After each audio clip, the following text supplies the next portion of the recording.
Hello friends, welcome to our Chutki store. ఎలా ఉన్నారండి అందరూ? మీకైతే ఫస్ట్ అక్షయ తృతీయ శుభాకాంక్షలు.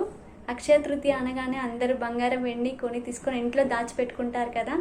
సో ఈరోజు నేను కూడా బంగారం తీసుకొని మా అమ్మాయికి చెవులు కుట్టించాలనుకున్నాను. సో చూద్దాం రండి. పాప అయితే ఇక రెడీ అయిపోయింది. కొత్త డ్రెస్ వేసుకొని చూసారా స్టైల్గా నిలబడి ఫోన్ మాట్లాడుతుంది. ఇక మేము షాప్కి వచ్చేసాము. Malabar gold and diamonds shop అయితే చాలా పెద్దగా ఉంది. మేము ఇక లోపలికి వెళ్తున్నాము. మెయిన్ ఎంట్రన్స్ అయితే చాలా అంటే చాలా బాగుంది. మంచిగా డెకరేట్ చేశారు. ఇక నేను లోపలికి వెళ్తున్నాను, మీరు కూడా వచ్చేయండి. ఇక వాచ్మ్యాన్ అయితే డోర్ ఓపెన్ చేశాడు. నేను లోపలికి వెళ్తున్నాను. క్రౌడ్ చూసారా ఎంతమంది ఉన్నారో, చాలామంది ఉన్నారు కదా. ఇక నేను బయటకు వచ్చేసరికి ఏ టైం అవుతుందో ఈరోజు అసలు. షాప్ అయితే అదిరిపోయింది. అందులో ఉన్న ఆర్నమెంట్స్ కూడా చాలా బాగున్నాయి.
సో ఈ వీడియో ఇంకా మీకు నచ్చినట్లయితే please like, share and subscribe.